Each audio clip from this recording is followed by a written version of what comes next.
Gospel according to John 18:33 through 38. Pilate then went back inside the palace, summoned Jesus, and asked him, "Are you the king of the Jews?" "Is that your own idea?"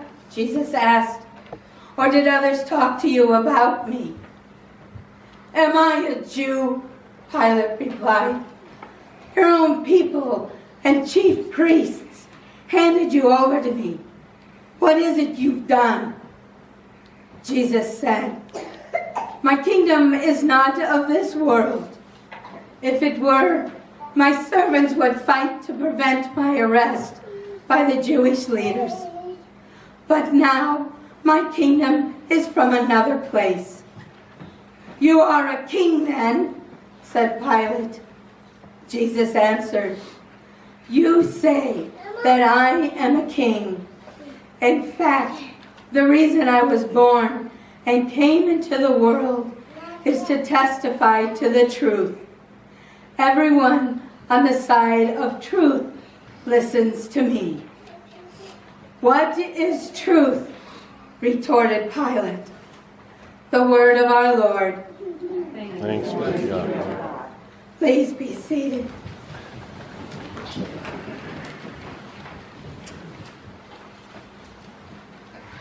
I heard a good one a couple weeks back.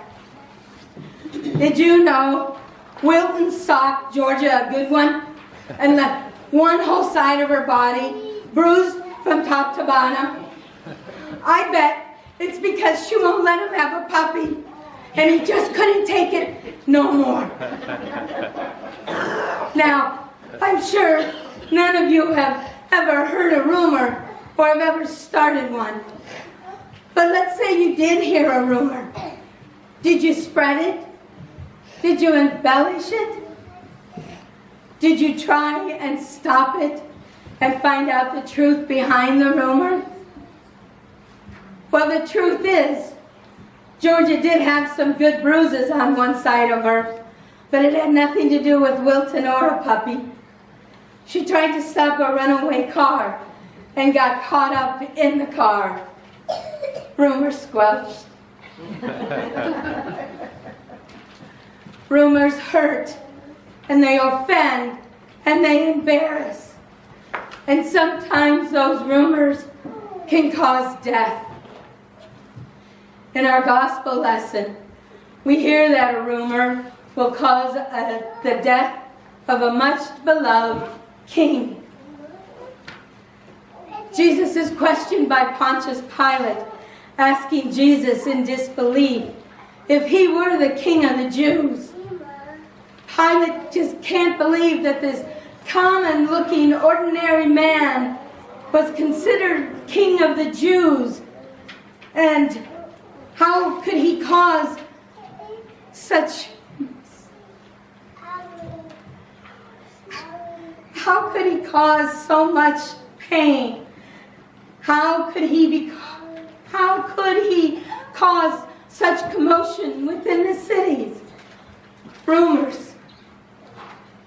Pilate had been led to believe that this king of the Jews, should have been some military commando or something. Because of these rumors, people like the high priests and Herod wanted Jesus dead. Rumors. Rumors led to the killing of people more than 2,000 years ago, and rumors can still kill today. With social media, rumors fly like mosquitoes in a Minnesota summer, and they hurt people probably even more so today. Social media can get to thousands of people before the proverbial ink is even dry. We hear of suicides of such young people because someone thought it funny to start a rumor or share an unfortunate picture. The words used are so vicious, and the attacks pile on, one on top of another in seconds flat, with no one taking a moment to find out what the reality of the post is. Rumors killed people 2,000 years ago, and they kill today. Why? Why are we so cruel to one another? Are we as afraid of each other as the rulers of the New Testament were afraid of Jesus, this unknown and dangerous man? Earlier in chapter 18, verses 19 through 23, Jesus is trying to tell everyone about the truth of his preaching, and this is what they hear. Meanwhile, the high priest questioned Jesus about his disciples and his teaching. I have spoken openly to the world, Jesus replied. I've always taught in synagogues or at the temple, where all the Jews come together. I said nothing in secret. Why question me? Ask those who heard me. Surely they know what I said. When Jesus said this, one of the officials nearby slapped him on his face. Is this the way you answer a high priest? He demanded. If I said something wrong, Jesus replied, testify as to what it is that I said. But if I spoke the truth, why did you strike me? The high priests and the officials didn't want to hear the truth. They wanted the answers that would enable them to order Jesus' death. The truth in this case would have sent their presumed enemy free, which is ironic when you realize if they had actually listened and heard the truth about who Jesus was, they too could have been set free, free from sin and death. Are we like the high priests, waiting for more salaciousness than truth? Hearing that Georgia got beat up by Wilton, is far more delicious than a runaway car. But people would hang on every word of that story had we allowed it to move forward. Why? Rumors hurt and rumors kill. In verse 37 you heard, "You are a king then," Pilate said. And Jesus answered, "You say that I am a king. In fact, the reason I was born and came into the world is to testify to the truth. Everyone on the side of truth listens to me." We find Jesus once again speaking only the truth to get his listeners to believe in the truth. The truth being, of course, Jesus himself. We tend to not want to hear the truth of the gospel, the truth being Jesus. The truth that showed us how to live with one another and how to love one another. Freedom is truly found in the truth.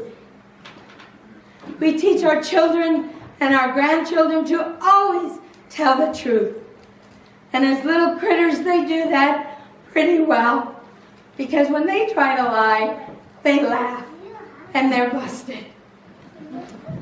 But then our kids grow outside of our reach and they begin to see how lying can change their lives. Sometimes it gets them out of trouble, so they think. Sometimes lying makes them sound better than they are. But alas, all lies come home to roost and it all falls apart. The truth isn't always pretty, and bless you, sometimes it can be pretty hard to hear, especially when the truth comes from Jesus.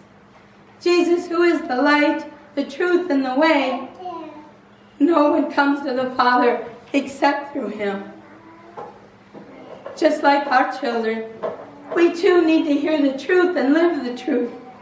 Not just on Sunday when it's easy because we're all trying to do the same thing. We're all trying to live right and good. But come Monday and Tuesday and the rest of the week, it gets harder. It's harder because some around us may not act like we do.